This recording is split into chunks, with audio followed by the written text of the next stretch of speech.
नमस्कार मित्रों, चलिए शुरू करते हैं अपनी आज की क्लास जो कि शिक्षा मनोविज्ञान से संबंधित है। इसमें आज का हमारा टॉपिक है बाल्यावस्था। हमें क्या पढ़ना है आज हम बाल्यावस्था के बारे में पढ़ेंगे। पिछले वीडियोज़ में आपको मैं शैशवावस्था के बारे में बता चुकी हूँ और विकास की सभी प्रक्रियाओं के बारे में भी समझा चुकी हूँ। आज जो हमें पढ़ना है वो है, अगर हम विकास क्रम की बात करें तो विकास क्रम में बाल्यावस्था जो है दूसरी अवस्था है। पहली अवस्था शैशवावस्था, इसके बारे में हमने पढ़ लिया है। अब हम दूसरी अवस्था बाल्यावस्था का अध्ययन करते हैं। चलिए आइए हम शुरू करते हैं। देखिए, सबसे पहले बाल्यावस्था का काल क्या रहता है, यानी बाल्यावस्था में हम किन बच्चों का अध्ययन करते हैं जिनकी उम्र 6 से 12 वर्ष, यानी अगर बाल्यावस्था की आयु आपसे पूछी जाए तो बाल्यावस्था का काल है 6 वर्ष से 12 वर्ष तक की आयु के बच्चों के व्यवहार का अध्ययन हम बाल्यावस्था के अंतर्गत करते हैं। ठीक है, याद रखिएगा, बाल्यावस्था के अंतर्गत 6 से 12 वर्ष के आयु बच्चों का अध्ययन किया जाता है, इनके व्यवहार का अध्ययन हम करते हैं। ठीक है, तो सबसे पहले हम बाल्यावस्था के बारे में जान लेते हैं। बाल्यावस्था जो है जीवन का एक बहुत ही कहना चाहिए जरूरी काल है।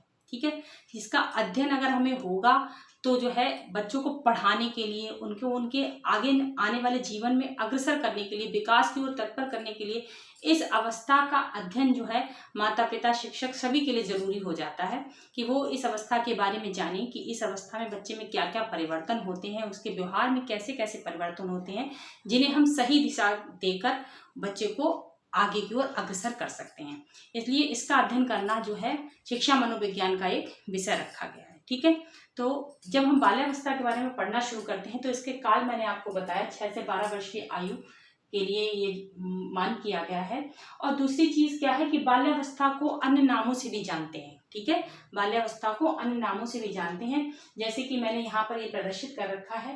देखिए, सबसे पहले मैंने लिख रखा है निर्माणकारी काल, विद्यालय प्रवेश की आयु या अवस्था, स्फूर्ति की अवस्था, गंदी अवस्था, मिथ्या परिपक्वता काल, जीवन का अनोखा काल, गिरोह की अवस्था।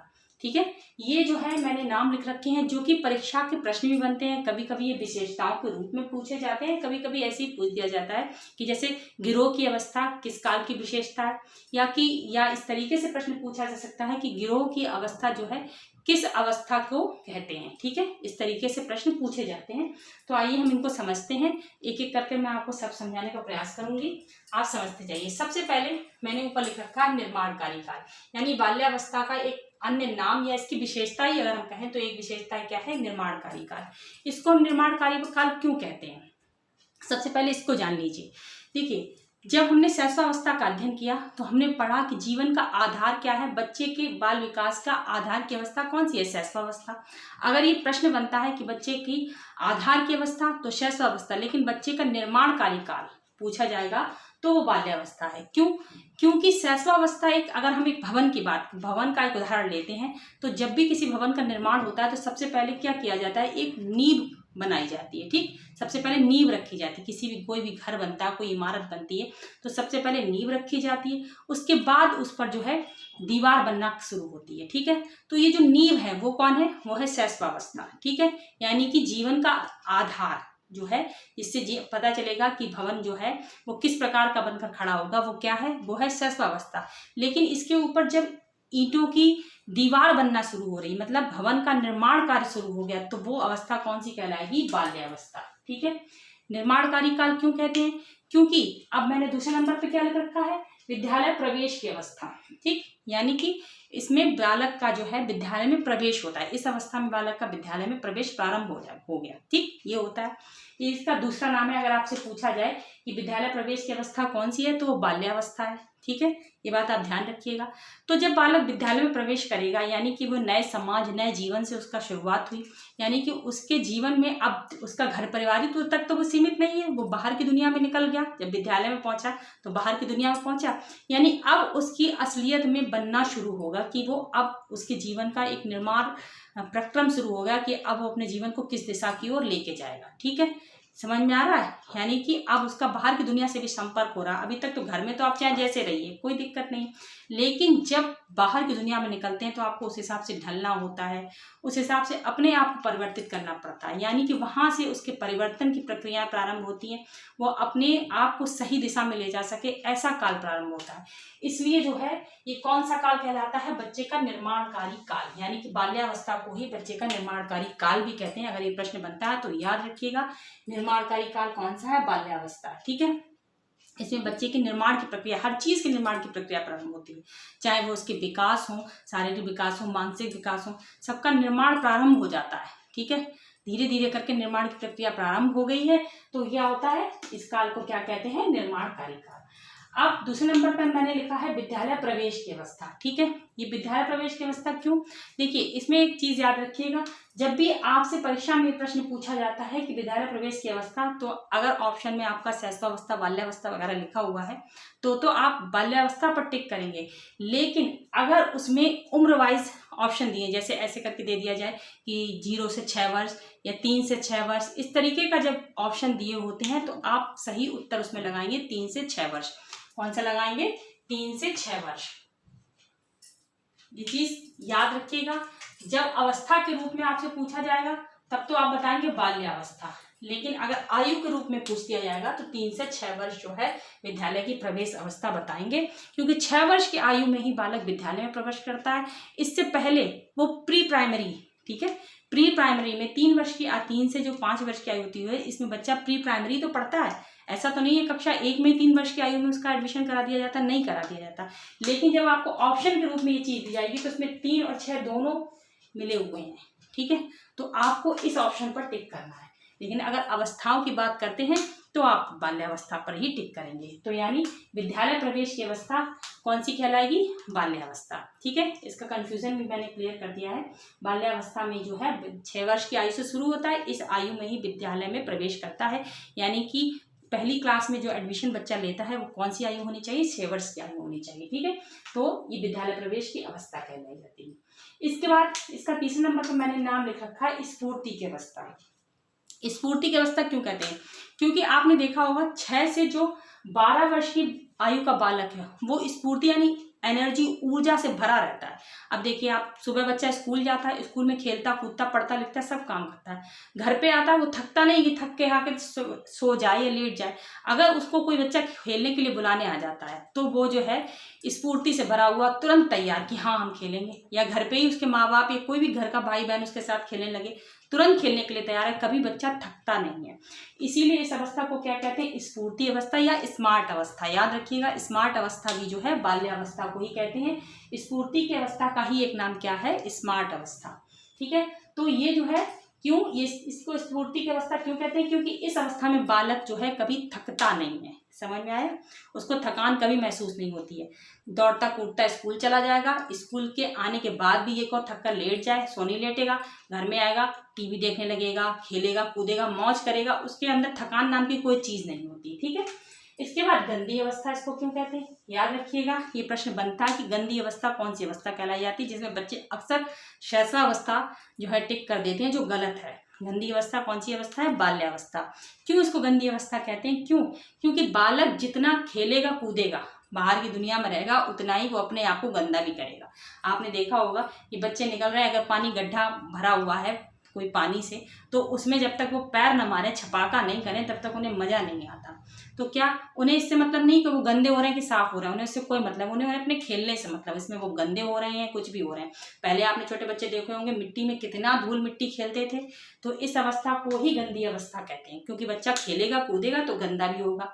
आजकल तो माँ जो होती है, माँ बाप अपने बच्चों का बहुत ध्यान रखते हैं, उन्हें गंदा होने नहीं देते, लेकिन इसका मतलब ये नहीं है कि ये अवस्था गंदी अवस्था नहीं है, क्योंकि कोई सोच भी सकता, कह भी सकता कि ऐसा तो नहीं, बच्चे तो बहुत साफ सुथरे रहते हैं।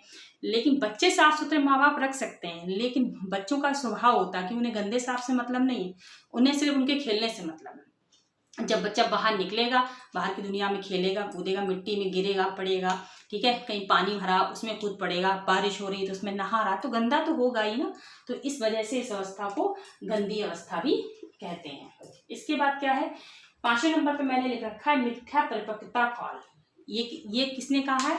ये रॉस के शब्द हैं, एक मनोवैज्ञानिक हुए रॉस, उन्होंने इस अवस्था को मिथ्या परिपक्वता काल भी कहा है, जो कि परीक्षाओं में प्रश्न भी बनता है कि कौन सी अवस्था जो है मिथ्या परिपक्वता काल कही जाती है, या फिर इस तरीके की ये किसने कहा है, बाल्यावस्था को मिथ्या परिपक्वता काल किसने बताया है, तो वो बताया है रॉस ने। ठीक है, याद रखिएगा रॉस के शब्द हैं। अब इसे मिथ्या परिपक्वता काल कहते क्यों है ये भी आप समझ लीजिए। काल इसे इसलिए कहते हैं क्योंकि इसमें क्या होता है कि बालक का शारीरिक और मानसिक विकास जो है वो उसमें स्थिरता आती है, यानी कि एक तरीके से कहें तो बालक का शारीरिक और मानसिक विकास हो जाता है। ठीक है, तो इसमें क्या होता है कि जब मान लीजिए बच्चा किसी चीज़ का विकास हो गया तो वो अपने आप को परिपक्व ही तो समझने लगेगा। कोई भी चीज़ है, मान लीजिए आपने भवन बनाकर खड़ा कर दिया, तो जब बना हुआ भवन खड़ा हुआ है तो आप यही तो कहेंगे ना कि ये परिपक्व हो चुका है ना। तो ऐसा ही बच्चा भी समझता है कि अब मेरे मतलब मैं बड़ा हो गया हूँ, मैं परिपक्व हो गया हूँ, वो अपने आप को परिपक्व समझने लगता है। लेकिन माँ बाप क्या है, माँ बाप के लिए तो बच्चा सदैव छोटा ही रहता है, चाहे वो बड़ा हो जाए या फिर छोटा रहे। तो क्या होता है, बच्चे अपने आप को बड़ा समझने लगते हैं लेकिन माँ बाप उसको इतना बड़ा नहीं समझ रहे हैं। तो इस जो है जो इसका जो शारीरिक मानसिक विकास है वो भी हो रहा है, या बच्चे इस अवस्था के हिसाब से उसका विकास पूर्ण हो चुका है, तो क्या होता है वो अपने आप को परिपक्व समझता है पर परिपक्व नहीं होता है। समझ में आया, पर वो होता नहीं है। इसलिए रॉस ने इसे क्या कहा, मिथ्या परिपक्वता कहा, यानी कि परिपक्व ना होते हुए भी बच्चा अपने आप को परिपक्व समझ रहा है कि मैं परिपक्व हूँ, अब मैं हर काम कर सकता हूँ। आपने कभी देखा होगा बच्चे जो होते हैं, अगर उन्हें आप किसी काम को मना कर दीजिए कि नहीं बेटा अभी आप ये नहीं कर पाओगे, आप छोटे हो, तो बच्चों का तुरंत ही, इस आयु के बच्चों का ये जवाब आता है कि नहीं नहीं अब मैं बड़ा हो गया हूँ, मैं कर लूँगा, मैं कर लूँगी। इस तरीके के प्रश्न होते हैं। अगर माँ बाप उन्हें गैस या किचन में जाने से मना करें तो वो कहेंगे नहीं मम्मा मैं बड़ा हो गया हूँ, मैं ऐसा कर लूँगा। ये किस लिए, क्योंकि उनकी आयु कौन सी आयु, ये मिथ्या परिपक्वता काल की आयु है। ठीक है, वो अपने आप को परिपक्व समझ रहे हैं पर माँ बाप को तो पता है कि वो भी परिपक्व नहीं हुए हैं। ठीक है, इसलिए रॉस ने इसे मिथ्या परिपक्वता काल कहा। और ध्यान रखिएगा ये कौन सी अवस्था है, बाल्यावस्था है। इसके बाद मैंने लिखा है जीवन का अनोखा काल। ठीक, ये किसने कहा, ये भी एक मनोवैज्ञानिक के शब्द है, जीवन का अनोखा काल। ये है कोल और ब्रून्स, मनोवैज्ञानिक हुए कोल एवं ब्रून्स, उनका ये कथन है कि ये जीवन का सबसे अनोखा काल है। अब इसमें सबसे पहले कंफ्यूजन दूर कर लीजिए। जब आपसे प्रश्न किया जाएगा सीखने का अनोखा काल तो आप क्या बताएंगे, शैशवावस्था। ठीक है, सीखने का अनोखा काल पूछा जाएगा तो शैशवावस्था। लेकिन यदि आपसे ये पूछ दिया जाता है कि जीवन का अनोखा काल तो कौन सा होगा, बाल्यावस्था। याद रखिएगा, समझ गए ना, जीवन का अनोखा काल बाल्यावस्था। तो जीवन का अनोखा काल बाल्यावस्था क्यों कही जाती, क्योंकि इसमें बालक में निरंतर परिवर्तन होते रहते हैं। ठीक है, बालक के स्वभाव में, हर चीज में बालक में निरंतर एक साथ नहीं चलती पूरी अवस्था की एक सी चल रही है, उसमें निरंतर परिवर्तन होते रहते हैं, जिसकी वजह से क्या होता है कि माँ बाप को बच्चे को समझना कठिन हो जाता है। ठीक है, निर्माणकारी काल है, बच्चे का निर्माण हो रहा है, बच्चे के संवेगों में परिवर्तन हो रहा है, यानी कि हर समय बच्चे में कुछ ना कुछ परिवर्तन आ रहा है, जिसकी वजह से माँ बाप उसे नहीं समझ पा रहे हैं। ठीक है, माँ बाप बच्चे को ठीक से समझ नहीं पा रहे हैं और बच्चा जो है वो अपने आप को परिपक्व समझ रहा है। इस वजह से इसको जीवन का अनोखा काल कहते हैं। ठीक है, बात समझ में आ गई। कोल एवं ब्रून्स ने इसको अनोखा काल बताया। और एक मनोवैज्ञानिक हुए कप्पू स्वामी, जिन्होंने इसको उदाहरण से समझाया है कि जैसे 6 वर्ष का जो बालक होता है वो हर, उससे आप कोई प्रश्न कीजिए, किसी भी प्रश्न का जवाब वो ना नहीं इस तरीके से देता है। जब वो 7 वर्ष की आयु में आता है तो वो उदासीन हो जाता है, मतलब उसे अपने आप से मतलब होता है, दुनियादारी से मतलब अपनी बस खेल रहा है, कूद रहा है, उसे कोई मतलब नहीं। 8 वर्ष की आयु में वो अपने विद्यालय के दोस्तों से मिलने लगता है, जुलने लगता है, यानी कि निरंतर हर वर्ष उसमें कुछ ना कुछ परिवर्तन हो रहा है। और जब किसी में के स्वभाव में लगातार परिवर्तन हो रहा तो उसे समझना थोड़ा मुश्किल तो हो गई, इसलिए इसको जीवन का अनोखा काल कहते हैं। और चूंकि ये निर्माणकारी काल भी है जीवन का, इसलिए भी एक अनोखा काल है। इसमें बच्चे में अच्छे, सकारात्मक, नकारात्मक हर परिवर्तन होते हैं, इसलिए जीवन का अनोखा काल कहलाता है, जो कि किसने कहा, कोल एवं ब्रून्स ने। याद रखिएगा, जीवन का अनोखा काल किसके शब्द हैं, कोल एवं ब्रून्स के शब्द हैं। इसके बाद 7वें नंबर पर मैंने लिख रखा है इसको गिरोह की अवस्था। ठीक है, अब इस अवस्था को गिरोह की अवस्था क्यों कहते हैं, क्योंकि ऊपर मैं आपको बता चुकी हूँ विद्यालय प्रवेश की अवस्था, यानी इस अवस्था में बालक का विद्यालय में प्रवेश होता है। जब बालक विद्यालय में प्रवेश करेगा तो जाहिर सी बात है उसे बहुत से बच्चे मिलेंगे, नया वातावरण मिलेगा। उस वातावरण में वो अपने मित्रों का भी चयन करेगा, मित्र भी बनाएगा, दोस्त बनाएगा। तो क्या होगा, वो अपने स्वभाव के अनुसार अपने मित्रों को चयन करता है। और कुछ जब 4-5 बच्चे एक से स्वभाव के मिल जाते हैं तो क्या होता है, एक टोली बन जाती है, ठीक, एक गिरोह बन जाता है, एक समूह बन जाता है। तो उस समूह के साथ ही बच्चे रहना पसंद करते हैं, उनके साथ खेलना पसंद करते हैं, कूदना पसंद करते हैं, एक दूसरे की तरह बनने का प्रयास करते हैं। तो इसलिए इस अवस्था को क्या कहते हैं, गिरोह की अवस्था। देखिए ये प्रश्न भी पूछा जाता है, अक्सर यूपी टेट में भी पूछा गया है कि गिरोह की अवस्था कौन सी अवस्था है, ये गिरोह की अवस्था किस अवस्था की विशेषता है। तो ये बाल्यावस्था की विशेषता, आप लोग ध्यान रखिएगा, ठीक है। इसमें जो है बालक जो है कुछ एक से स्वभाव के बालक होते हैं, एक टोली या समूह का निर्माण करते हैं, उसी को गिरोह कहते हैं। इसी अवस्था को गिरोह की अवस्था कहते हैं, ठीक, समझ गए।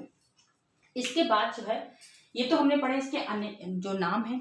इसको एक और इसका नाम है, जो कौन सी अवस्था है, खेल की अवस्था है। इस अवस्था को ही खेल की अवस्था भी कहते हैं। कौन सी अवस्था कहते हैं, खेल की अवस्था। याद रखिएगा, खेल की अवस्था क्यों, क्योंकि इस अवस्था में बच्चे का खेल प्रारंभ हो जाता है, दूसरे बच्चों के साथ खेलना कूदना ये सब जो है ये भी इनका प्रारंभ हो जाता है। क्योंकि ये विद्यालय में प्रवेश करते हैं, विद्यालय में प्रवेश करेंगे तो दोस्त बनेंगे तो ये टोली का निर्माण करेंगे, तो एक दूसरे के साथ खेलेंगे भी, इसलिए खेल की अवस्था भी ये कहलाती है, ठीक है। बच्चे इस अवस्था में खेलने का बहुत ज्यादा प्रयास करते हैं, इतना उन्हें पढ़ने में रुचि नहीं होती जितना कि खेलने में होती है, ठीक। लेकिन यहीं पर अगर आपसे एक प्रश्न ये पूछ दिया कि खिलौनों की आयु कौन सी है, तो वो शैशवावस्था है, ना कि बाल्यावस्था। याद रखिएगा, थोड़ा सा डिफरेंस है। अगर खेल की अवस्था पूछी जाए या खेल की आयु पूछी जाए तो वो बाल्यावस्था है, अगर खिलौनों की आयु पूछी जाए तो वो शैशवावस्था है, ठीक। इतनी बात आप सबको क्लियर होगी। इसके बाद अब हम आ जाते हैं इनकी विशेषताओं पर। हमने पढ़े इनके अन्य नाम, अब हम बाल्यावस्था की विशेषताओं पर आते हैं। तो बाल्यावस्था को 2 भागों में बांटा गया है, एक है पूर्व बाल्यावस्था और उत्तर बाल्यावस्था। पूर्व बाल्यावस्था की जो आयु है वो है 6 से 9 वर्ष की, और उत्तर बाल्यावस्था की आयु है 9 से 12 वर्ष की, ठीक है। पूर्व बाल्यावस्था यानी पहले की बाल्यावस्था, और ये बाद की बाल्यावस्था, यानी 6 से 9 वर्ष तक की आयु में पूर्व बाल्यावस्था तक पढ़ेंगे, और 9 से 12 वर्ष में पढ़ेंगे हम उत्तर बाल्यावस्था, ठीक। तो अगर हम शारीरिक विकास की दृष्टि से देखते हैं तो इनको हम 2 भागों में और बांट सकते हैं। एक तो बांट सकते हैं संचय काल और दूसरा है परिपाक काल, ठीक है। इतनी बात ध्यान रखिएगा, क्या कि अगर हम शारीरिक विकास की दृष्टि से देखते हैं तो 6 से 9 वर्ष की आयु तक के काल को कहते हैं संचय काल, ठीक है। और 9 से 12 वर्ष की आयु के काल को क्या कहते हैं, परिपाक काल। ये प्रश्न पूछा जाता है, जैसे अगर आपसे ये पूछ दिया जाए कि संचय काल किस अवस्था की विशेषता है, तो आप बताएं। अगर आपको क्वेश्चन में ऐसे दे दिया जाता है कि शैशवावस्था, बाल्यावस्था, किशोरावस्था, तो आप ऑप्शन लगा दीजिए बाल्यावस्था, ठीक। क्योंकि किसकी विशेषता है, बाल्यावस्था की तो विशेषता है संचय काल और परिपाक काल। लेकिन अगर आपसे प्रश्न ये पूछ दिया जाए कि संचय काल जो है किस आयु की विशेषता है, और आपको ऑप्शन ऐसे दे दिए जाए 6 से 9 वर्ष, या फिर 9 से 12 वर्ष, या फिर आपको दे दिया जाए 0 से 6 वर्ष, तब आपको कौन सी आयु लगानी है, 6 से 9 वर्ष, ठीक है। और अगर अवस्थाओं में आपको इस तरीके से दे दिया जाए कि पूर्व बाल्यावस्था, उत्तर बाल्यावस्था या सिर्फ बाल्यावस्था, अगर इस तरीके से दिया जाएगा तो आपका उत्तर क्या होगा, पूर्व बाल्यावस्था। इन चीजों को जरूर समझ लीजिए। जब भी आप कोई प्रश्न का उत्तर देने चलते हैं तो सबसे पहले उनके ऑप्शंस को बहुत ध्यान से पढ़ना है कि ऑप्शन कह क्या रहा है। वो पूछ रहा है, वो उसमें पूर्व बाल्यावस्था और बाल्यावस्था दोनों दे रहा है। अगर आपने बाल्यावस्था पर टिक कर दिया तो वो गलत हो जाएगा, क्योंकि अगर उसने पूर्व बाल्यावस्था पेपर में एग्जामिनर ने दिया है तो इसका मतलब वो उत्तर पूर्व बाल्यावस्था ही चाहता है, क्योंकि मुख्य रूप से तो 6 से 9 वर्ष की आयु को ही संचय काल बोलते हैं, ठीक है। 6 से 9 वर्ष की आयु को ही संचय काल बोलते हैं, जो कि पूर्व बाल्यावस्था है। अब आपको पता होना चाहिए कि संचय काल को ही पूर्व बाल्यावस्था कहते हैं, 6 से 9 वर्ष की आयु तक होता है, ये आपको उसके बारे में पता होना चाहिए। ऐसे ही अगर उत्तर बाल्यावस्था की बात करें तो 9 से 12 वर्ष में, और परिपाक काल, ठीक है। अगर आपके पास ऑप्शन में है ही नहीं, जैसे पूर्व बाल्यावस्था या उत्तर बाल्यावस्था दिए नहीं, सीधे बाल्यावस्था खाली लिखा हुआ, तो आप बाल्यावस्था पर टिक करेंगे, ठीक हो जाएगा। लेकिन अगर ऑप्शन को भी डिवाइड कर दिया गया, पूर्व बाल्यावस्था, उत्तर बाल्यावस्था, इस तरह से डिवाइड किया गया, तब आपको ऑप्शन पढ़ के ही उसका उत्तर लगाना पड़ेगा। तो ध्यान रखिएगा, 6 से 9 वर्ष की आयु संचय काल कहलाती है, और 9 से 12 वर्ष की आयु परिपाक काल कहलाती है, ठीक। इतनी बात क्लियर हुई। इसके बाद क्या होता है, शारीरिक व मानसिक स्थिरता इसकी दूसरी विशेषता है। इसकी जो है दूसरे नंबर की विशेषता क्या है, शारीरिक और मानसिक स्थिरता। ये जो मैंने लिखा है इसमें क्या होता है, इस आयु में बालक के शारीरिक और मानसिक विकास में स्थिरता आती है। क्यों? क्योंकि शैशवावस्था में बालक के शरीर में जो होती हैं मांसपेशियां अधिक होती हैं। ठीक है, मांसपेशियां अधिक होती हैं, जो मांसपेशियां धीरे धीरे परिवर्तित होकर हड्डियों का रूप धारण करने लगती हैं। ठीक है, ये इसकी विशेषता है। यानी कि इसमें शारीरिक विकास और मानसिक विकास की दृष्टि से बालक जो है परिपक्व हो गया है। इस अवस्था में ये स्थिरता आ गई, जो मैंने लिखा है इसमें स्थिरता आ गई। स्थिरता का अर्थ ये नहीं है कि ये पूरा परिपक्व हो चुका है, अब विकास होना बंद हो गया है, ऐसा नहीं है। लेकिन शैशवावस्था की अपेक्षा इस अवस्था में स्थिरता है। शैशवावस्था में विकास बहुत जल्दी जल्दी हो रहा था, बच्चे का जो है तेजी से हो रहा था। इस अवस्था में ऐसा नहीं है, इसमें अवस्था में शारीरिक और मानसिक विकास धीमी गति से हो रहा है और स्थिर है। इतना नहीं हो रहा है कि एकदम से तेजी से बढ़ता चला जा रहा है। ठीक है, जबकि शैशवावस्था में उसमें तेजी होती है। ठीक, तो ये विशेषता इसकी शारीरिक और मानसिक स्थिरता अगर आपसे पूछ दिया जाए तो किस अवस्था की विशेषता है, बाल्यावस्था की। ठीक है, और शैशवावस्था में शारीरिक विकास तेज क्यों होता है? क्योंकि बच्चा मांसपेशियों बच्चे का जो शरीर है वो मांसपेशियों का बना हुआ है। ठीक है, उसमें हड्डियां कम है। समझ में आया? जो हड्डियों का जो रूप है वो कौन लिए होता है, मांसपेशियां तो लिए होती हैं, इसलिए उसका विकास तेजी से होता है। इस अवस्था में वो हड्डियां धारण कर चुकी हैं और हड्डियां थोड़ी ना इतनी जल्दी जल्दी बढ़ जाएंगी। ठीक है, तो बात समझ गए आप लोग? तो शारीरिक और मानसिक स्थिरता इसकी दूसरी विशेषता हो गई। तीसरी विशेषता क्या है, जिज्ञासा की प्रबलता। ठीक, इस अवस्था में बालक में जिज्ञासा की प्रबलता बहुत अधिक होती है। क्या? शैशवावस्था में बच्चा जब प्रश्न देखिए, अगर आपसे सीटेट में इस तरह से प्रश्न पूछे जाते हैं कि जिज्ञासा की उत्पत्ति किस अवस्था में होती है, तो यदि आपसे ये पूछ दिया जाए कि जिज्ञासा की उत्पत्ति, तो उत्तर होगा शैशवावस्था। ठीक, लेकिन जिज्ञासा की प्रबलता पूछ दी जाए तो क्या होगा, जिज्ञासा की प्रबलता होती है बाल्यावस्था की विशेषता। ठीक है, किस अवस्था की विशेषता, बाल्यावस्था की विशेषता क्या है, जिज्ञासा की प्रबलता। जबकि जिज्ञासा की उत्पत्ति कहाँ से हो चुकी है, शैशवावस्था से। बालक जो है किसी भी चीज को जानने का प्रयत्न कहाँ से कर रहा है, शैशवावस्था से। लेकिन बालक सब कुछ जानने का प्रयत्न कहाँ से कर रहा है, इस चीज को ध्यान रखिएगा। बालक अब सब जानना चाहता है, अगर उसने कोई चीज देखी तो उसके बारे में उसे सब पता होना चाहिए। ये किस अवस्था की विशेषता है, ये है उसकी बाल्यावस्था की विशेषता। यानी कि जिज्ञासा की प्रबलता किस अवस्था में हो गई, बाल्यावस्था में। शैशवावस्था में बच्चे ने अगर किसी जानवर को देखा तो वो अपनी माँ से ये प्रश्न पूछता है कि ये क्या है। ठीक, बस इतना पूछा, उसकी माँ ने कहा, जैसे उसने मान लीजिए किसी गाय को देखा तो उसने बच्चे ने पूछ दिया, इशारे से पूछा, बोलकर पूछा कि माँ ये क्या है, तो माँ ने कहा ये गाय है। इतने पे बच्चा शांत हो गया। ठीक, इसके लेकिन जब वो बच्चा बाल्यावस्था की आयु में है या वो 6 से 9 वर्ष की आयु में है, उसने किसी चीज को देखा या मान लीजिए उसने गाय को ही देखा, तो उसने अपनी माँ से, अभी वो ये नहीं पूछ, क्योंकि वो जानता है कि वो गाय है। अब वो माँ से पूछेगा, माँ ये गाय कैसे चलती है, ये क्या खाती है, ये क्यों घूम रही है। यानी कैसे और क्यों के प्रश्न किस अवस्था में आते हैं, बाल्यावस्था में। क्या का प्रश्न आया, शैशवावस्था में, लेकिन कैसे और क्यों के प्रश्न ये किस अवस्था में आते हैं, बाल्यावस्था में।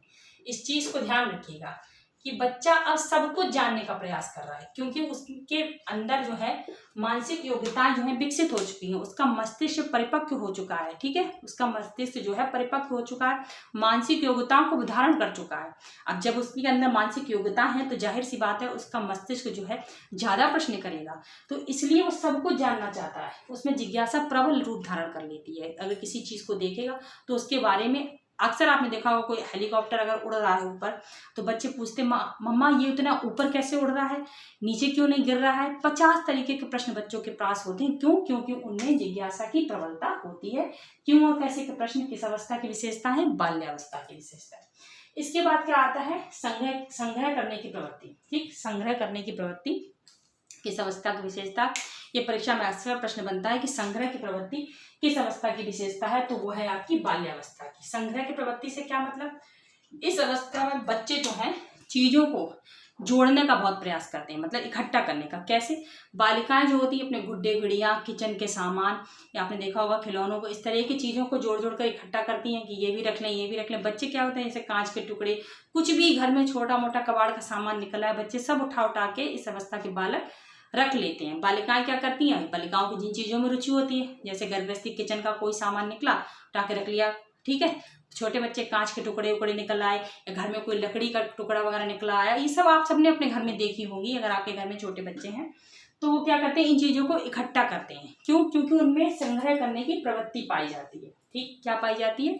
चीज़ों को इकट्ठा करने की प्रवृत्ति। इस उम्र के बालकों की, बालिकाओं की विशेषता है कि चीज़ों को इकट्ठा करने की प्रवृत्ति उनमें होती है। और ये इकट्ठा क्यों करते हैं?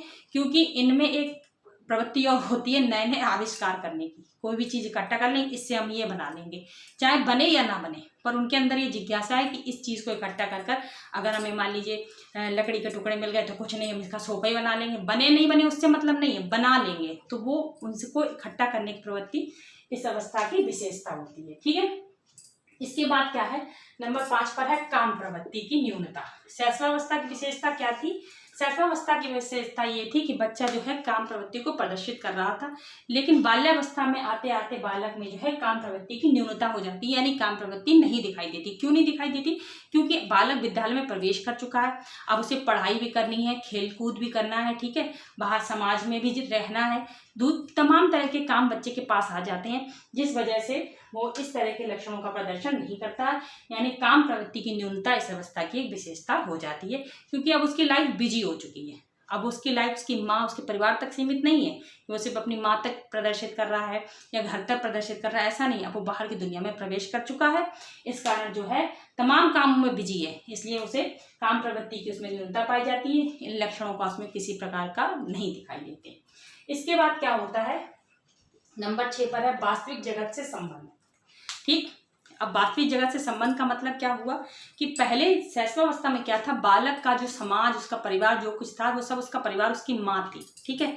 लेकिन इस अवस्था में बालक ने विद्यालय में प्रवेश किया है, उसने नए नए दोस्तों को बनाया है, तो इससे क्या होता है, उसको बाहर की दुनिया के बारे में भी पता चलता है। ठीक, यानी कि जो वो वास्तविक जगत में आ जाता है कि उसे ये पता चलता है कि मेरा जो कहना चाहिए एक दायरा है वो सिर्फ घर तक सीमित नहीं है, हमें बाहर भी निकलना है, बाहर के लोगों के साथ मिलना जुलना है, हर तरीके काम हमें करने हैं, तो उसका वास्तविक जगत से संबंध स्थापित हो जाता है। ये इस अवस्था की विशेषता है। उसके बाद क्या होता है, आत्मनिर्भरता की भावना। ठीक है, उसमें आत्मनिर्भरता की भावना आ जाती है। शैशवावस्था में बच्चा छोटा होता है, वो अपने हर काम के लिए माँ बाप पर निर्धारित रहता है, चाहे उसे खाना हो, पीना हो, खेलना कूदना कुछ भी करना है, वे अपने माता पिता पर आधारित है कि माँ करवाएंगी, पिता करवाएंगे, घर का कोई सदस्य कराएगा। लेकिन जब इस अवस्था में बालक पहुंचता है बाल्यावस्था में, तो वो आत्मनिर्भर हो जाता है। कैसे? अगर उसे जैसे विद्यालय जाना है तो विद्यालय के लिए उठकर वो खुद अपना यूनिफॉर्म पहन लेगा, अपनी वाटर बोतल भर लेगा, अपने जूते पॉलिश कर लेगा, अपने छोटे मोटे काम वो खुद करने लगता है, यानी कि उसमें आत्मनिर्भर होने की भावना संपन्न हो जाती है। पानी लेना है, शैशवावस्था का बालक चिल्लाता है मम्मा पानी लाओ पानी लाओ। जब बाल्यावस्था में है तो बच्चा खुद उठकर पानी पी भी लेता है, अगर उसकी माँ कह देती है कि खुद उठकर ले लो तो वो ले भी लेता है। तो क्या होता है कि ये ऐसा क्यों? क्योंकि उसमें आत्मनिर्भरता की भावना आ जाती है। वो बाहर की दुनिया में जा रहा है, देख रहा है, विद्यालय जा रहा है और बच्चों को देख रहा है कि सारे बच्चे अपने काम स्वयं कर रहे हैं, अपना लंच खोल रहे हैं, खुद खा रहे हैं, कोई टीचर तो उनको नहीं खिला रही है, ना समझा रही, वो अपने आप खा रहे हैं, अपने आप जाकर पानी पी रहे हैं, अपने आप जाकर फ्रेश हो रहे हैं। तो बच्चों को ये पता चल जाता है कि हमें भी इस तरीके से रहना है, क्योंकि उनका संपर्क जो है बाहर की दुनिया से हो रहा है, तो उन्हें भी पता है, इसलिए उनमें आत्मनिर्भरता की भावना का विकास हो जाता है। ठीक है, उसके बाद क्या आता है, ये आ गया आपका निरुद्देश भ्रमण की प्रवृत्ति। ये भी प्रश्न परीक्षा में पूछा जाता है कि भ्रमण की प्रवृत्ति किस अवस्था की विशेषता है, तो वो है बाल्यावस्था की विशेषता। ठीक, अब निरुद्देश भ्रमण की प्रवृत्ति में क्या है, इस अवस्था के बालकों को बिना बात के घूमने की आदत होती है। कोई काम नहीं है लेकिन घूम रहे हैं सड़क पर, कुछ नहीं तो उन्हें सड़क देखने ही में अच्छा लग रहा है। ये इस अवस्था की विशेषता, ऐसा नहीं है कि कोई खराब बात है, वो इस अवस्था की विशेषता है। इस अवस्था में जब बालक होता है तो उसे घूमने फिरने में मजा आता है। कभी आपने देखा होगा इस अवस्था के बच्चे अक्सर अपनी माँ से, अगर आस पड़ोस में कोई दुकान है, मम्मा ऐसी चीज ले आए जाके, वैसी कोई मतलब नहीं हो, किसी चीज की जरूरत हो या ना हो, उन्हें खाली बाहर जाकर घूमने से मतलब है कि किसी तरह से सड़क पर घूम ले, कोई उद्देश्य नहीं है, फिर भी उनको घूमना जरूरी है। कोई काम हो ना हो, वो कुछ ना कुछ बहाने से बाहर निकलकर घूमने का प्रयास करती हैं। ये भी इस अवस्था की विशेषता है। इस अवस्था को जो है हम, इस विशेषता को जो है सही रूप धारण करने के लिए इस अवस्था के बालकों को जो है स्काउट गाइड या पर्यटन जैसी सुविधाएं उपलब्ध कराई जाती हैं। स्काउट गाइड में कैंप लगवाए जाते हैं, जिससे कि बच्चों की इस जो प्रवृत्ति है, भ्रमण की प्रवृत्ति, इसे सही दिशा में ले जाया जा सके। ठीक है, इसके बाद आता है आपका बहिर्मुखी व्यक्तित्व का विकास। ठीक, शैशवावाल अवस्था का जो बालक है वो अंतर्मुखी है, स्वप्रेमी है, वो खुद से प्रेम कर रहा है। अंतर्मुखी है तो यानी कि खुद से प्रेम करेगा। अंतर्मुखी व्यक्तित्व की यही तो विशेषता होती कि वो व्यक्ति अपने आप में रहता है, उसे दुनिया से कोई मतलब नहीं होता। तो शैशवावस्था का बच्चा क्या होता है, उसका समाज, उसकी दुनिया कौन है, उसकी माँ है। वो सिर्फ अपनी माँ के साथ खेलना पसंद करता है, अपनी माँ के साथ रहता है, अपने आप से उसे मतलब होता है। स्वप्रेमी होता है, मैंने आपको बताया था शैशवावस्था की विशेषता, उसमें नासिज में की प्रवृत्ति पाई जाती है, यानी स्वप्रेम की भावना पाई जाती है। जबकि बाल्यावस्था में ऐसा नहीं होता। बाल्यावस्था में बालक बहिर्मुखी हो जाता है। क्यों? क्योंकि अगर बहिर्मुखी नहीं होगा, अगर वो अंतर्मुखी ही बने रहेगा, विद्यालय जाएगा, और अगर वो अंतर्मुखी है, अपने ही आप में रहेगा, वो किसी से बोलेगा नहीं, चालेगा नहीं, किसी के साथ नहीं खेलेगा, तो क्या उसका सामाजिक विकास हो पाएगा? क्या उसका विकास उस दिशा में जा पाएगा? वो नहीं जा पाएगा।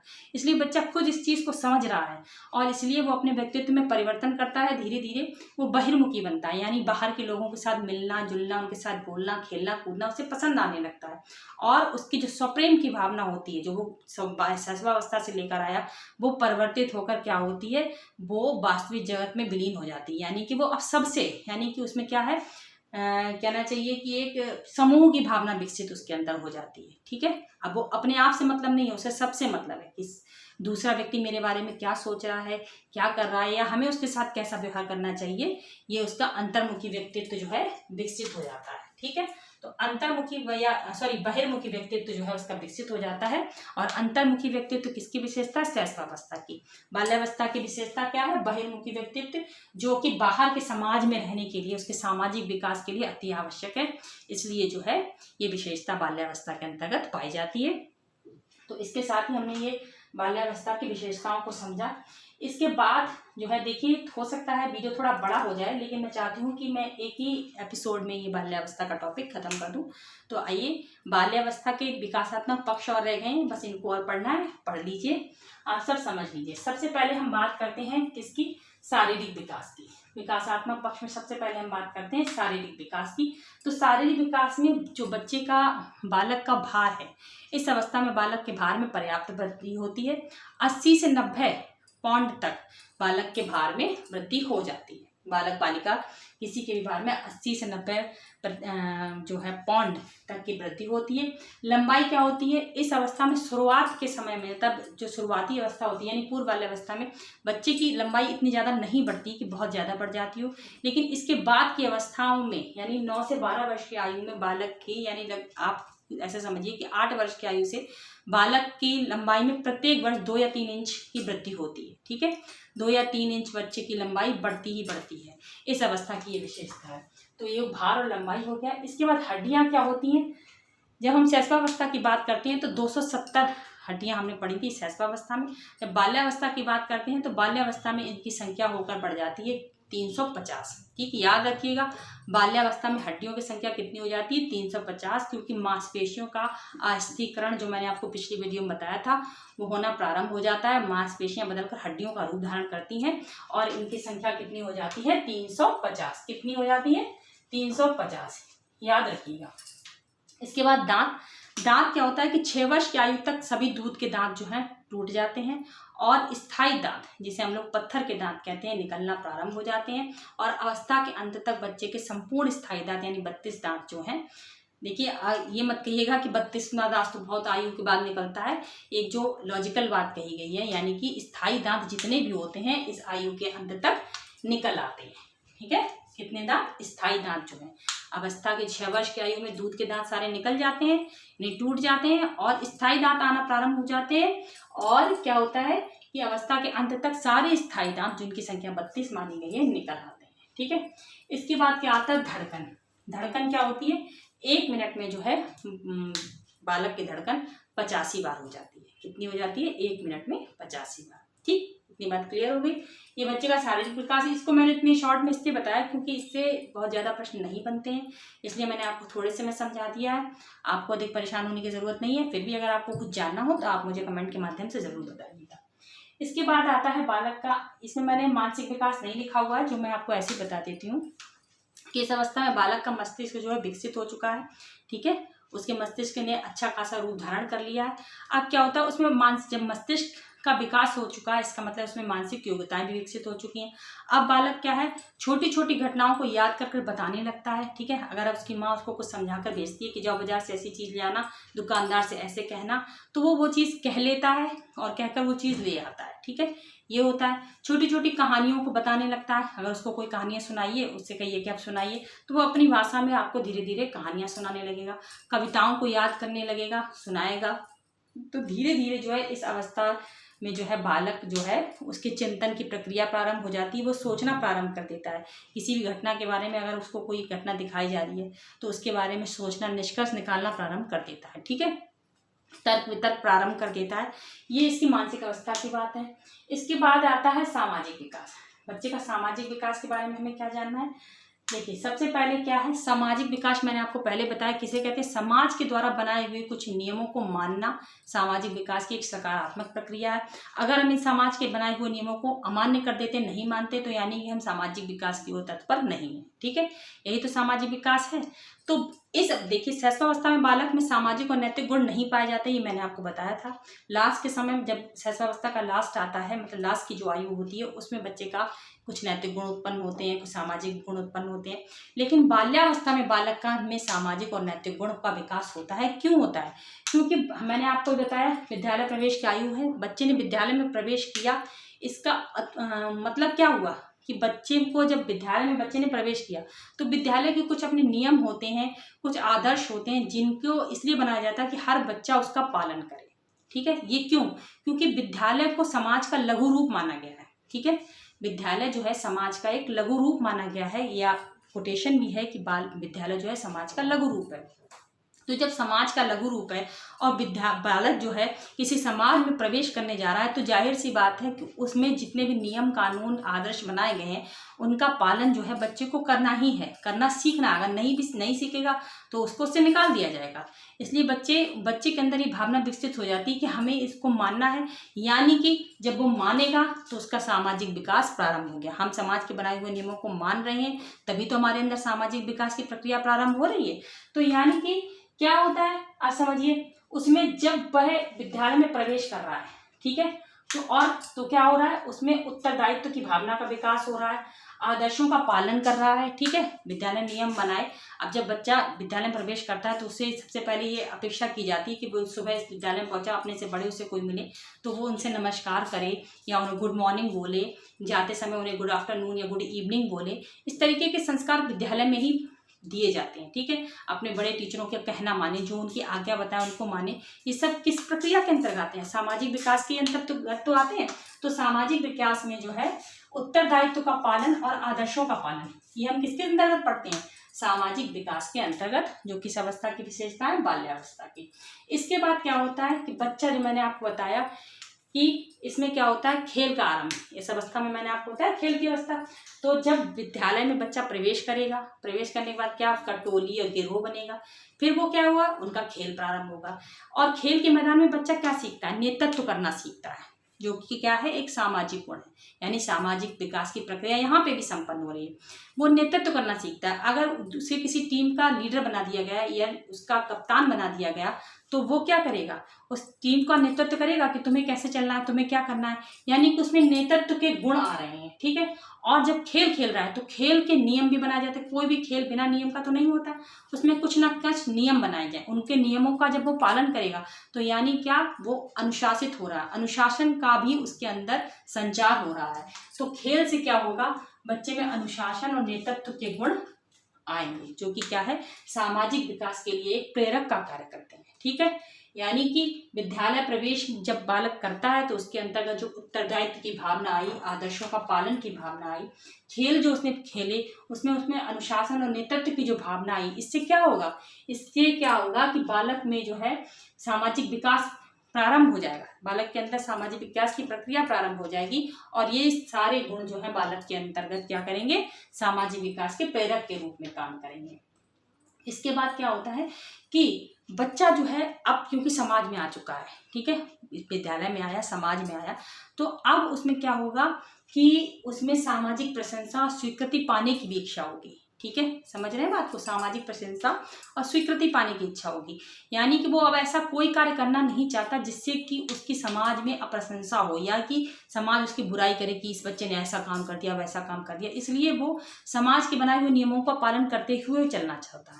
यानी इससे क्या सिद्ध होता है, इस बात से बस यही सिद्ध होता है कि बालक जो है सामाजिक नियमों को मानने लगता है। इस अवस्था में बालक समाज द्वारा बनाए हुए नियमों को मानता है, उनका पालन करता है, ताकि उसे सामाजिक प्रशंसा की प्राप्ति हो सके और समाज उसे स्वीकृति दे सके कि हाँ, ये बच्चा सामाजिक रूप से सही है। ठीक है, और जब बच्चे में सामाजिक गुण प्रारंभ हो रहा है तो जाहिर सी बात है कि उसमें नैतिक गुण अपने आप प्रारंभ होंगे। ठीक है, विद्यालय जाने के बाद ऐसा नहीं है कि आप बच्चा जाएगा और जाते जाते किसी को गाली गलौज करने लगेगा। जाएगा तो विद्यालय या उसके माता पिता से यही संस्कार देंगे कि अपने से बड़ों को नमस्कार करो, उनकी आज्ञा का पालन करो। तो ये क्या होगा, ये सामाजिक विकास की प्रक्रिया के अंतर्गत क्या होगा। इसके बाद जब वो विद्यालय पहुंचता है तो मित्रों का चयन करता है। ठीक, टोली या गिरोह मैंने भी आपको समझाया, मित्रों का चयन करता है। तो मित्रों का चयन वो कैसे करेगा, वो अपनी रुचियों वो उन्हीं मित्रों का चयन करेगा जिनकी रुचियां उससे मिलती होंगी, जिनका व्यवहार उससे बच्चे से मिलता होगा। ऐसा नहीं है कि वो क्रिकेट खेलना पसंद कर रहा है तो वो ऐसे बच्चे का चयन कर रहा है जो कि हॉकी खेलना पसंद करे। वो चाहेगा वो ऐसे बच्चे का ही चयन करे जो कि क्रिकेट खेलना ही पसंद करे। ठीक है, तो मित्रों का चयन क्या करता है कि सामाजिकरण का आधार बनता है। ठीक, अच्छे मित्रों का चयन करेगा यानी समाज के विकास में अग्रसर होगा। अगर उसने किसी गंदी संगत का असर आ गया या किसी गंदे मित्रों का उसने चयन कर लिया जिनमें कुछ खराब आते हैं, तो वो भी तो खराबी की तरफ बढ़ेगा। जैसे मित्र होते हैं, जैसे मित्रों का व्यवहार होता है, वैसे ही बच्चा बनने की कोशिश करता है। तभी तो कहा जाता है कि बच्चों को समझाया जाता है कि अपने मित्रों का चयन सोच समझ के कीजिए। क्योंकि वो सामाजिकरण का आधार है। ठीक है, अगर अच्छी मित्रता होगी तो समाज भी अच्छा ही बनेगा। अगर अच्छे मित्र हैं तो वो आपको अच्छी दिशा की ओर परिवर्तित करेंगे, अगर खराब मित्र हैं तो खराब दिशा की ओर परिवर्तित करेंगे। और जब इंसान अच्छा होगा तभी समाज भी अच्छा होगा। ठीक है, समझ में आया। तो ये तो हो गई बालक के सामाजिक विकास की बात। यानी इन सब बातों से मतलब क्या निकला, मतलब ये कि बच्चे में सामाजिक विकास बाल्यावस्था में पाया जाता है, सामाजिक गुण बच्चे में पाए जाते हैं, नैतिक गुण बच्चे में पाए जाते हैं। ये सारी चीजें किसमें है, सामाजिक विकास में आ जाती है। ठीक है, समझ में आया। यानी कि जैसे अगर आपसे पूछ दिया जाए कि बाल्यावस्था में बालक में सामाजिक गुण पाए जाते हैं या नैतिक गुण पाए जाते हैं, तो उत्तर है यस, पाए जाते हैं। और कौन कौन से, जैसे मित्रों का चयन आपसे पूछ दिया गया तो सामाजिकरण का आधार अगर आपको दिया गया तो मित्रों का चयन किस आधार पर होता है, सामाजिकरण के आधार पर। ठीक है, ठीक। खेल का आरंभ जो है, खेल के आरंभ से क्या क्या सामाजिक गुण उत्पन्न होते हैं, अनुशासन का गुण उत्पन्न होता है, नेतृत्व का गुण उत्पन्न होता है। ठीक है, ये बात क्लियर हो गई। अब बालक के संवेगात्मक विकास की बात करते हैं। ठीक है, लास्ट है इनका बालक का संवेगात्मक विकास। संवेगात्मक विकास जो है बालक का परिवर्तित होता रहता है। बाल्यावस्था में जो है बालक के संवेगों में निरंतर परिवर्तन होता रहता है। कभी उसमें सकारात्मक संवेग प्रभावी हो जाते हैं, कभी नकारात्मक संवेग। अब सकारात्मक संवेग की बात करते हैं तो जैसे कि उसमें मैंने लिख रखा है कि प्रेम, दया, सहानुभूति ऐसे संवेग हैं, ये सकारात्मक संवेग कहलाते हैं। और जब हम नकारात्मक संवेग की बात करते हैं तो घृणा, ईर्ष्या, द्वेष ऐसे संवेग जो है वो नकारात्मक संवेग कहलाते हैं। ठीक है, तो कभी बालक इन गुणों का प्रदर्शन करने लगता है, कभी क्योंकि इस अवस्था में संवेग जो है परिवर्तनशील होते हैं। याद रखिएगा, बाल्यावस्था में संवेग जो है परिवर्तनशील होते हैं। और क्या होते हैं ये ध्यान रखिएगा, ध्यान रखने वाली बात है। इसके बाद क्या परिवर्तनशील है, तो सबसे पहले क्या, जब बालक टोली या गिरोह में आ जाता है तो कभी उसमें अगर किसी बच्चे को चोट लग गई तो वो उसमें क्या, उसके प्रति सहानुभूति दिखाएगा, दया दिखाएगा, किसी बच्चे के प्रति प्रेम दिखाएगा। ठीक है, कोई बच्चा उसे अच्छा लग रहा है उसके प्रति प्रेम दिखाएगा। तो ये तो होगा सकारात्मक संवेग। लेकिन नकारात्मक संवेग में क्या है, घृणा, ईर्ष्या, द्वेष। अब जब वो टोली में रह रहा है, ठीक है, किसी एक गिरोह में है या विद्यालय में, तो वहाँ बहुत से बच्चे होंगे, बहुत से खेल भी खिलाए जाते हैं, किसी में कोई बच्चा जीत जाता है, कोई बच्चा पढ़ने में बहुत होशियार है। तो क्या होता है, बच्चे में घृणा, ईर्ष्या, द्वेष जैसे नकारात्मक संवेग भी प्रभावी हो जाते हैं। ऐसा नहीं कि इस अवस्था में ये संवेग नहीं होते हैं, ये भी होते हैं। और इनका कारण क्या होता है, इनके कारण यही है कि इच्छा की पूर्ति ना होना। ठीक, घृणा, ईर्ष्या, द्वेष ये नकारात्मक संवेग बच्चे में उत्पन्न क्यों होते हैं, इनके स्थान पर कभी कभी बच्चा निराशा भी धारण कर लेता है। क्या धारण कर लेता है, निराशा धारण कर लेता है। क्यों धारण कर लेता है, इसका कारण क्या होता है, उसकी इच्छा की पूर्ति ना होना।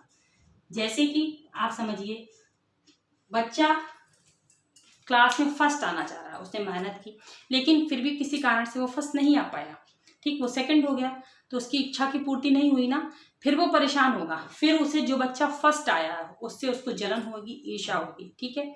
या घर में उसके कोई भाई बहन है, माता पिता कोई खिलौना लेकर आए, जो खिलौना पहले बच्चे को पसंद आया वो उठा के उसने उनको दूसरों को दे दिया, उनके माता पिता ने, तो अब वो कह तो पा नहीं रहा है, तो क्या हो रहा है, उसमें जलन ईर्ष्या की भावना विकसित हो रही है, ठीक है। तो इस अवस्था में जो है, और यही धीरे धीरे क्या होती है, निराशा का रूप भी कभी कभी धारण कर लेते हैं। तो इतनी बात आज सबको क्लियर हो गई, ठीक है। इसमें नकारात्मक तथा सकारात्मक दोनों संवेग पाए जाते हैं, परंतु इसमें सकारात्मक संवेग जो हैं अधिक प्रभावी होते हैं नकारात्मक संवेगों से। इस अवस्था में सकारात्मक संवेग जो है नकारात्मक संवेगों की अपेक्षा अधिक प्रभावी होते हैं। ऐसा नहीं कि बच्चे में हमेशा ईर्ष्या और जलन ही भरी रहती है, ऐसा नहीं है, उसमें ज्यादातर प्रेम दया सहानुभूति ही होती है, लेकिन उसके लिए तो वो बच्चा है छोटा, अगर उसकी इच्छा की पूर्ति नहीं होगी तो उसे गुस्सा भी आ जाएगा, गुस्सा आएगा तो जलन ईर्ष्या भी हो जाएगी, ठीक है, समझ लीजिए। अब इस अवस्था में क्या है, जब शैशवावस्था की बात करते हैं तो शैशवावस्था में बालक के जो संवेग होते हैं उग्र होते हैं, तीव्र होते हैं। बच्चा खिलौने से खेल रहा है, आपने छीना, एकदम वो रोने लगता है, चिल्लाने लगता है, पर इस अवस्था में नहीं है। बाल्यावस्था में क्या है, बच्चे की संवेग जो है निश्चित और कम शक्तिशाली हो जाते हैं, समझ में आया, कम शक्तिशाली हो जाते हैं। जैसे आपने अगर बच्चा किसी खिलौने से खेल रहा है, दूसरा बच्चा आ गया तो माँ ने खिलौना लेकर दूसरे बच्चे को दे दिया, तो भले ही बच्चे को गुस्सा आ रही है लेकिन फिर भी वो अपनी माँ के आगे वो प्रदर्शित नहीं करेगा। यानी कि क्या, उसके जो संवेग हैं, अगर उसका गुस्सा बहुत प्रभावशाली होगा तो वो दिखाने नहीं लगेगा, तो पर वो नहीं दिखाता है, यानी कि उसके संवेग कम प्रभावशाली हो जाते हैं, ठीक है। और वो क्या, अपने गुस्से का वो दमन कर लेता है, ठीक है, यानी अंदर ही अंदर दबा लेता है, उस पर नियंत्रण करने जानता है कि माँ के आगे हमें ये गुस्सा नहीं दिखाना है। तो इस अवस्था की विशेषता है कि बच्चे अपने संवेगों का दमन और नियंत्रण करना सीख जाते हैं। उनके जो संवेग होते हैं वो उग्र नहीं होते हैं, वो कम शक्तिशाली हैं, ठीक है, तीव्र नहीं है कि एकदम से कोई बात हुई एकदम से उन्हें गुस्सा ही आ गया। हो सकता है खिलौना आपने ले लिया, वो गुस्सा ना भी हो, वो प्रेम से वो खिलौना दे दे, ठीक है, ऐसा हो सकता है ना। तो यही इस अवस्था की विशेषता है कि इसमें संवेग निश्चित होते हैं, कम शक्तिशाली होते हैं, उग्र नहीं होते। शैशवावस्था की अपेक्षा इसमें संवेग उग्र नहीं होते हैं, ठीक है, और अपने संवेगों पर वो नियंत्रण करना जानता है। दूसरी चीज क्या है, समलिंगी भावना। इसमें क्या होता है, इस अवस्था के बालिकाओं की विशेषता होती है कि वो समान लिंग के प्रति आकर्षित होते हैं। जैसे बालक के साथ आकर्षित होगा, बालिका बालिका के साथ आकर्षित होगी, ऐसा नहीं होगा कोई बालक बालिका के प्रति आकर्षित हो जाए, ऐसा नहीं होगा। क्योंकि भाई इसमें जो बच्चा है वो अपने मित्रों का चयन कैसे करता है, वो अपनी रुचियों के अनुसार ही तो मित्रों का चयन करता है। जिस खेल में उसे रुचि है वो चाहता है कि वो ऐसे ही मित्र बनाए जो उसके अनुसार खेल खेलें, ठीक है। तो वो क्या होगा, बालक के प्रति खेलना चाहेगा, बालिका बालिका के प्रति खेलना चाहेंगे। इसलिए आपने देखा होगा कि इस अवस्थाओं में बालकों की संग दोस्ती ज्यादा होती है और बालिकाओं की बालिकाओं के संग, ठीक है। तो समलिंगी की अगर आपसे पूछ दिया समलिंगी भावना किस अवस्था की विशेषता है, तो ये एक संवेगात्मक विशेषता और किसकी है, बाल्यावस्था की, ठीक है, समझ में आया। इतनी बात आपको समझ में आई। और इस अवस्था में संवेग हैं वो परिवर्तन होते रहते हैं, लेकिन ऐसा नहीं कि परिवर्तन के साथ उनका कोई निश्चित क्रम नहीं है, परिवर्तन हो रहे हैं। जैसे कि मान लीजिए 6 वर्ष की आयु में बच्चे में कोई संवेग प्रभावी है तो 7 वर्ष की आयु में, लेकिन ऐसा नहीं है कि 6 वर्ष की आयु में अगर क्रोध संवेग प्रभावी है तो जो है वो क्रोध एक निश्चित है। ऐसा नहीं है कि वो, जैसे मैंने यहाँ लिख रखा है, निश्चित और कम शक्तिशाली होते हैं, पर ऐसा नहीं है कि क्रोध के साथ साथ वो तुरंत क्रोध कर रहा है तुरंत खुश हो जाएगा, ऐसा नहीं होगा। अगर क्रोध से आ रहा है तो आ रहा है, कुछ घंटे तक बना रहेगा, ठीक है। अगर उसे प्रेम आ रहा है तो प्रेम आ रहा है, ठीक है। ये चीजें क्लियर हो गई। तो ये तो हो गया बालकों का संवेगात्मक विकास। तो मैंने आपको आज बाल्यावस्था को क्लियर कर दिया है। अगर इस अवस्था में आप सबको कोई कंफ्यूजन हो या कुछ जानने के आप इच्छुक हों तो आप मुझे कमेंट के माध्यम से बताइए, मैं आपके जो जिज्ञासा है उसको शांत करने का जरूर प्रयास करूँगी। बहुत बहुत धन्यवाद।